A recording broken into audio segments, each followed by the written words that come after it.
Assalamualaikum warahmatullahi wabarakatuh. Perkenalkan, nama saya Asnatul Anwar dengan NIM D1B122005 dari jurusan Agroteknologi Fakultas Pertanian Universitas Haluoleo. Halo dan selamat datang di video kali ini di mana saya akan membahas terkait hukum toleransi Selford dan hukum minimum Leubig. Kedua hukum ini biasanya digunakan untuk menganalisis faktor-faktor lingkungan yang mempengaruhi kebutuhan atau kehidupan organisme, baik dari segi pertumbuhan, perkembangan maupun kelangsungan hidupnya.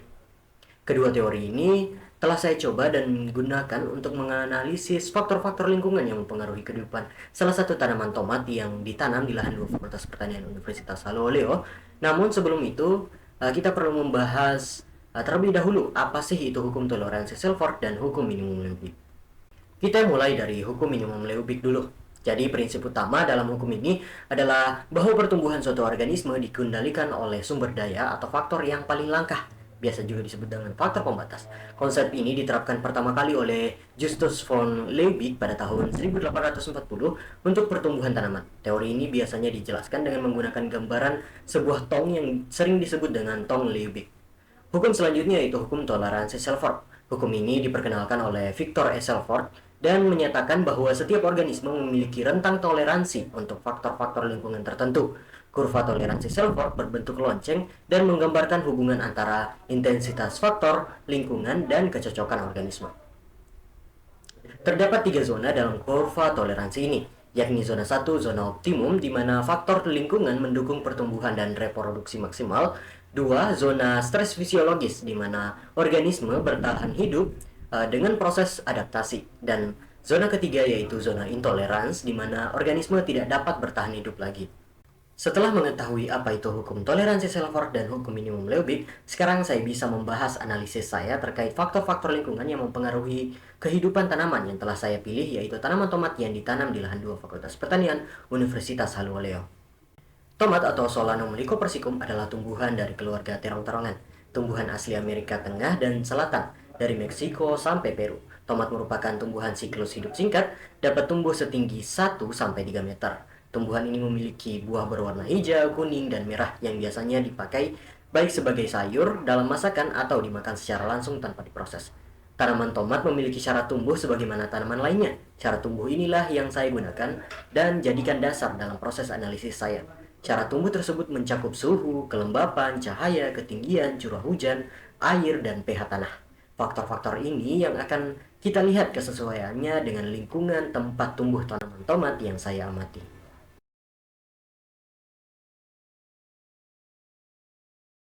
Kita mulai dari analisis menggunakan hukum toleransi.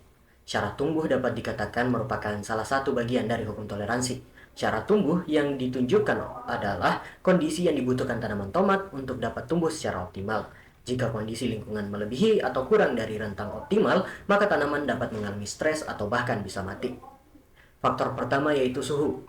Tomat tumbuh optimal pada suhu 24-28 derajat Celcius.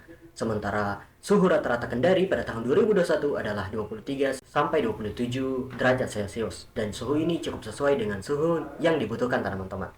Tomat tumbuh baik dengan kelembapan 60-80% dan kelembapan di Kendari sendiri pada tahun 2021 sedikit sesuai dengan hal itu, yakni 79,7 sampai 93,5%.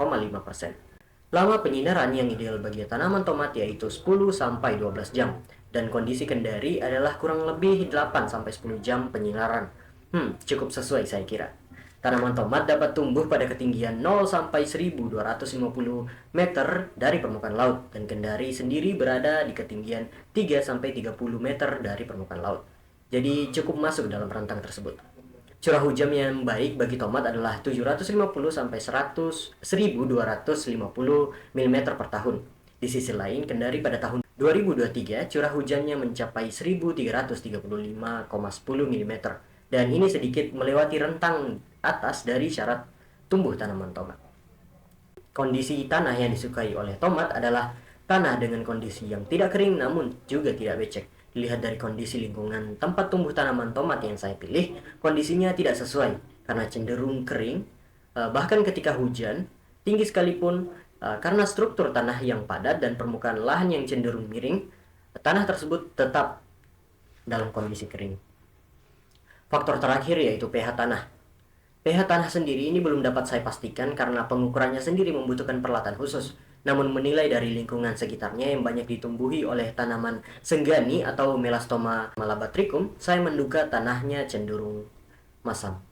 Nah, berdasarkan hasil analisis saya ini, saya akhirnya mencoba menarik kesimpulan bahwa kondisi yang ada pada lingkungan sekitar tanaman tomat yang saya pilih ini bisa dikatakan masuk ke dalam zona optimum. Namun, masih ada kemungkinan beralih ke zona stres mengingat kondisi curah hujan, kelembapan, pH tanah, dan ketersediaan airnya tadi.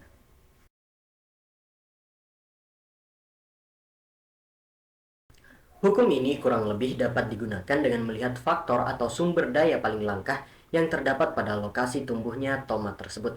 Sehingga untuk menebak faktor pembatas ini, saya perlu melihat gejala-gejala yang biasanya muncul pada tanaman, baik itu pada batangnya, daunnya, maupun buahnya. Berdasarkan hasil pengamatan saya, bagian batang dan buahnya tergolong sehat secara visual.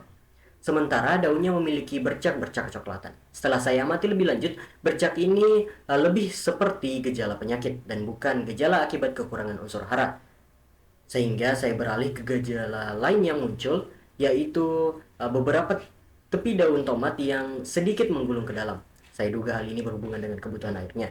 Kondisi tanah yang kering karena padat dan permukaan yang miring memperbesar kemungkinan terjadinya aliran permukaan, sehingga mengakibatkan air mengalir begitu saja ketika terjadi hujan dan hanya sedikit air yang dapat meresap ke dalam tanah. Dugaan inilah yang membuat saya menyimpulkan bahwa faktor pembatas dari tanaman tomat ini adalah air. Itulah tadi sedikit pemaparan saya terkait hasil pengamatan saya, hasil analisis saya menggunakan dua hukum yang telah saya jelaskan. Terima kasih atas perhatiannya dan saya tutup dengan ucapan wassalamualaikum warahmatullahi wabarakatuh.